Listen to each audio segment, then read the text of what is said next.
आज हम लोग आपकी कक्षा 12 में कवि जयशंकर प्रसाद जी द्वारा रचित श्रद्धा मनु शीर्षक के अंतर्गत कुछ पद्यांश दिए हुए हैं।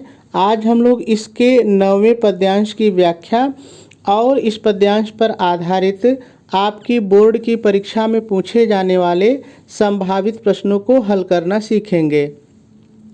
सबसे पहले हम लोग हमेशा की तरह इस पद्यांश में जितने भी शब्द आए हैं पहले इन सभी शब्दों पर एक नज़र डालेंगे और यदि किसी का अर्थ कठिन है तो पहले उसका सरल अर्थ देखेंगे, फिर उसके बाद हम लोग इसकी व्याख्या करेंगे। तो चलिए सबसे पहले हम लोग इस पद्यांश में आए हुए सभी शब्दों के सरल अर्थ को देख लेते हैं। यहाँ, देखा, कुछ, तीनों शब्द सरल है, कोई दिक्कत नहीं है, तो इसको नहीं बदलना है, ऐसे ही रहेगा, ठीक है।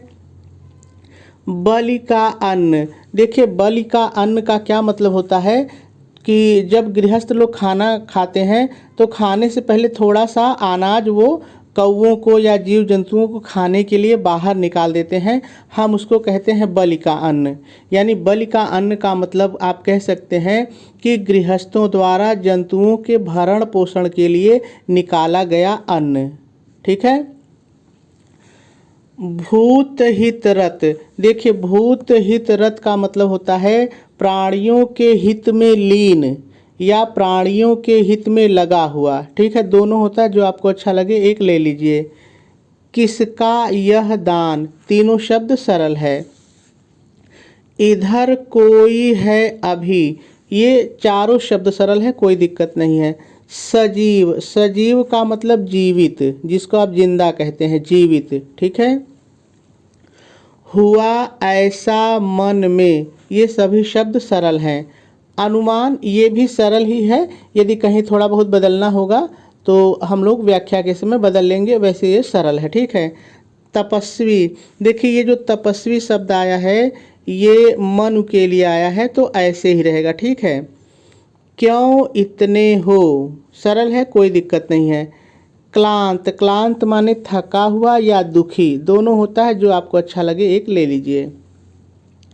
वेदना, वेदना माने कष्ट, दर्द, पीड़ा, तीनों होता है, जो आपको अच्छा लगे ले लीजिए, ठीक है।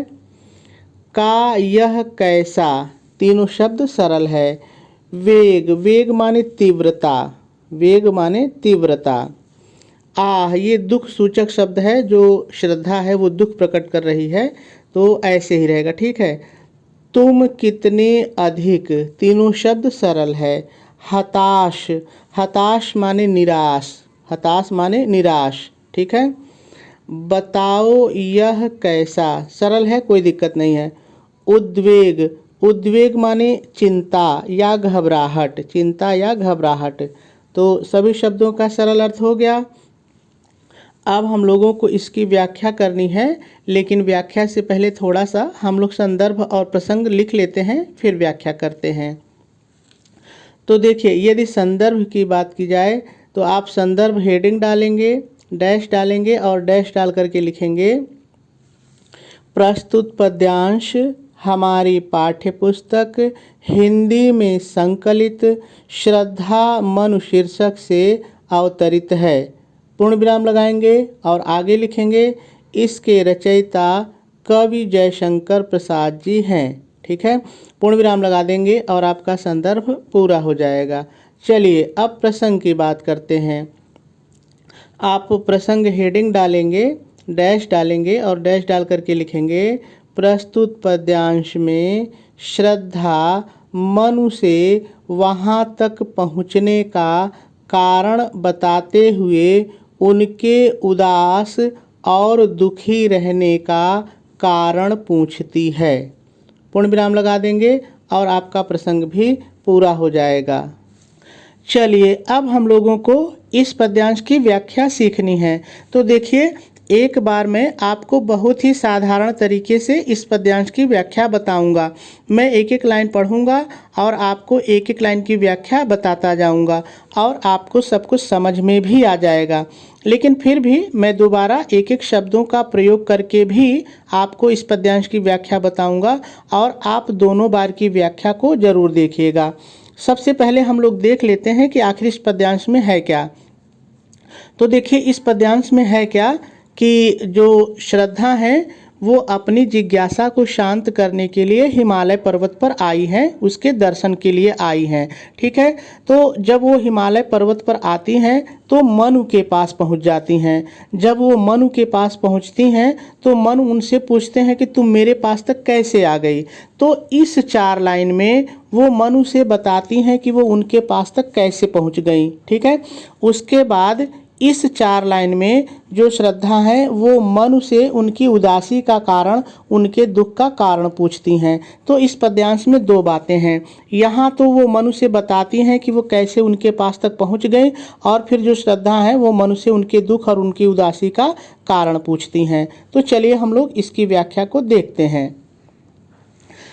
यहाँ देखा कुछ बलि का अन्न।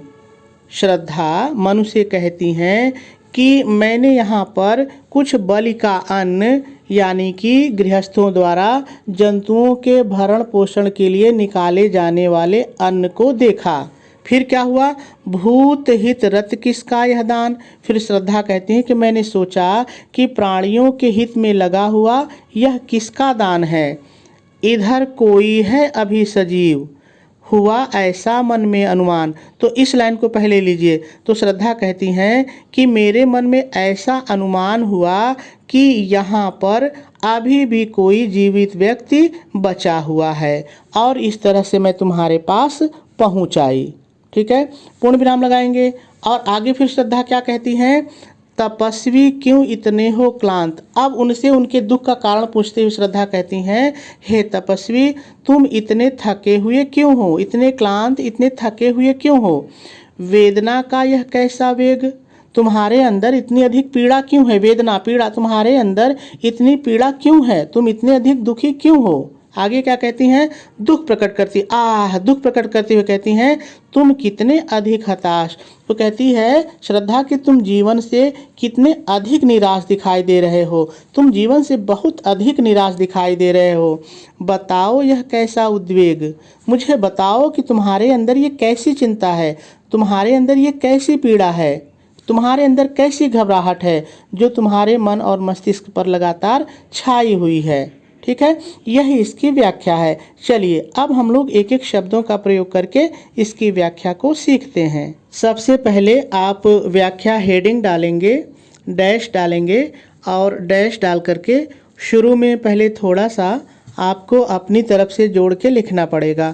आपको अपनी तरफ से क्या जोड़ करके लिखना पड़ेगा, ध्यान से सुनिए। प्रस्तुत पद्यांश में श्रद्धा कहती है कि जब मैं अपनी जिज्ञासा को शांत करने के लिए हिमालय दर्शन के लिए यहाँ पर आई, तब मैंने, अब आ जाइए पद्यांश पर, तब मैंने यहाँ पर कुछ बलि का अन्न अर्थात गृहस्थों द्वारा जंतुओं के भरण पोषण के लिए निकाला गया अन्न देखा। तब मैंने सोचा, इतना अपने जोड़िए, तब मैंने सोचा प्राणियों के हित में लगा हुआ यह किसका दान है। प्रश्नवाचक चिन्ह लगाएंगे और आगे लिखेंगे तब मेरे, इतना अपने जोड़ लीजिए, तब मेरे मन में ऐसा अनुमान हुआ कि अभी भी यहाँ पर कोई जीवित व्यक्ति है। फिर आपको अपने जोड़ना है, और इस प्रकार से मैं तुम्हारे पास आ गई। पूर्ण विराम लगाएंगे और फिर थोड़ा सा अपनी तरफ से जोड़ के लिखेंगे। आगे श्रद्धा मनु से पूछते हुए कहती है। इतना जोड़ लीजिए। आगे श्रद्धा मनु से पूछते हुए कहती है, हे तपस्वी, तुम इतने अधिक थके हुए क्यों हो? तुम्हारे अंदर, इतना आपने जोड़िए, तुम्हारे अंदर पीड़ा का यह कैसा वेग है, अर्थात तुम इतने दुखी क्यों हो? प्रश्नवाचक चिन्ह लगाएंगे और आगे लिखेंगे। श्रद्धा दुख प्रकट करते हुए कहती है, आह को बदलिए, श्रद्धा दुख प्रकट करते हुए कहती है, तुम जीवन से इतने अधिक निराश क्यों हो? बताओ तुम्हारे अंदर यह कैसी चिंता है? फिर आपको अपने जोड़ना है, जो तुम्हारे मन और मस्तिष्क में लगातार विद्यमान है। पूर्ण विराम लगाएंगे और आपकी व्याख्या पूरी हो जाएगी। चलिए अब हम लोग इस पद्यांश का काव्य सौंदर्य और इस पद्यांश पर आधारित प्रश्नों को हल करना सीखते हैं। सबसे पहले हम लोग इसके काव्य सौंदर्य को देख लेते हैं। यदि इस पद्यांश में रस की बात की जाए तो इसमें शांत रस है। यदि छंद की बात की जाए तो यह 16 मात्राओं का श्रृंगार छंद है।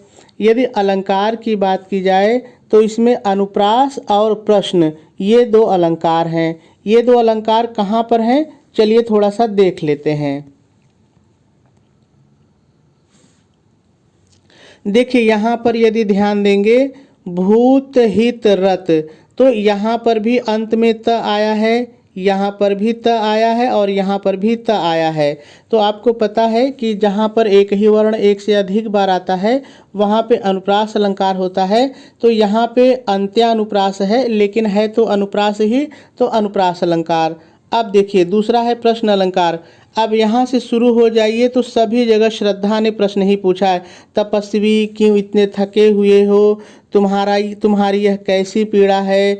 तुम इतने अधिक हताश क्यों हो? बताओ यह तुम्हारी कैसी चिंता है? तो हर जगह उसने प्रश्न पूछा है, तो ये प्रश्न अलंकार है। ठीक है, चलिए आगे देखते हैं। यदि भाषा की बात की जाए तो इस पद्यांश की भाषा खड़ी बोली है।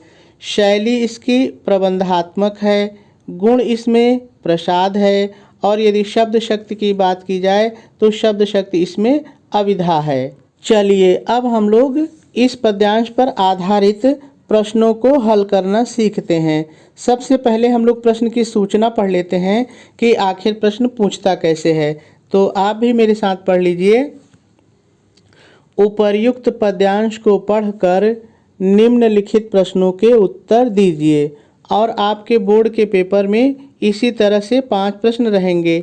वो 5 प्रश्न ये भी हो सकते हैं, इससे अलग भी हो सकते हैं, क्योंकि देखिए एक पद्यांश पर बहुत सारे प्रश्न बन सकते हैं। अब पेपर बनाने वाला क्या प्रश्न बनाएगा ये कोई नहीं जानता है, लेकिन इतना जरूर है कि यदि आपने संदर्भ, प्रसंग, व्याख्या और काव्य सौंदर्य इन चारों को अच्छे तरीके से समझ लिया है तो सारे प्रश्नों को हल कर लेंगे, क्योंकि सभी प्रश्न इन्हीं 4 चीज़ों पर आधारित होते हैं। तो चलिए यहाँ पर जो 4 प्रश्न हैं उसको हम लोग हल करना सीखते हैं।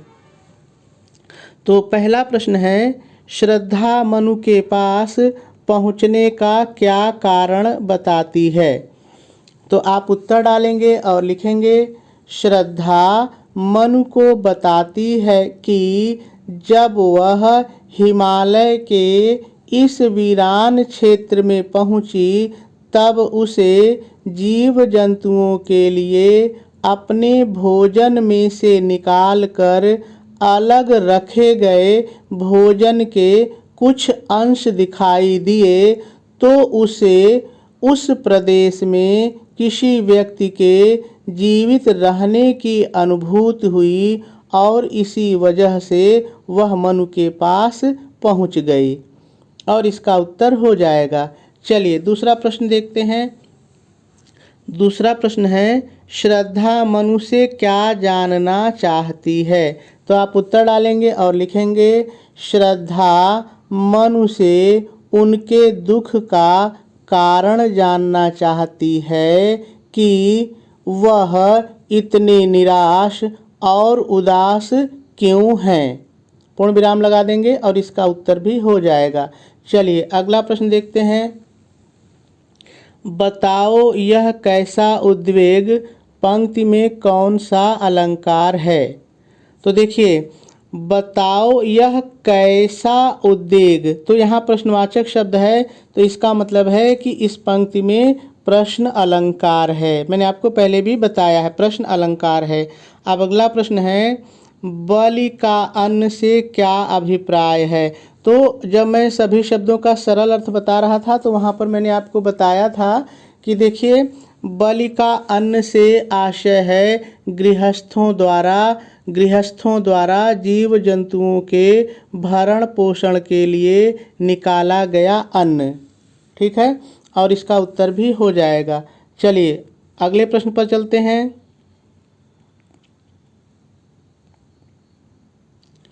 अगला प्रश्न है, रेखांकित अंश की व्याख्या कीजिए। तो सबसे पहले आप हेडिंग डालेंगे रेखांकित अंश की व्याख्या और डैश डाल करके जैसे मैंने बताया है वैसे आपको लिखना है। देखिए, प्रस्तुत रेखांकित अंश में श्रद्धा मनु से पूछती है। इतना मैंने अपने से जोड़ा है। अब लाइन की व्याख्या है, हे तपस्वी तुम इतने दुखी क्यों हो? तुम्हारे मन में पीड़ा का यह कैसा वेग है? अर्थात तुम्हें इतनी अधिक पीड़ा क्यों है? तुम इतने अधिक निराश क्यों हो? बताओ यह कैसी चिंता है जो तुम्हारे हृदय और मस्तिष्क में निरंतर विद्यमान है या छाई हुई है भी आप कह सकते हैं। तो इस तरह से रेखांकित अंश की व्याख्या भी हो जाएगी। तो मेरे ख्याल से कुछ न कुछ बात आपको समझ में ज़रूर आई होगी।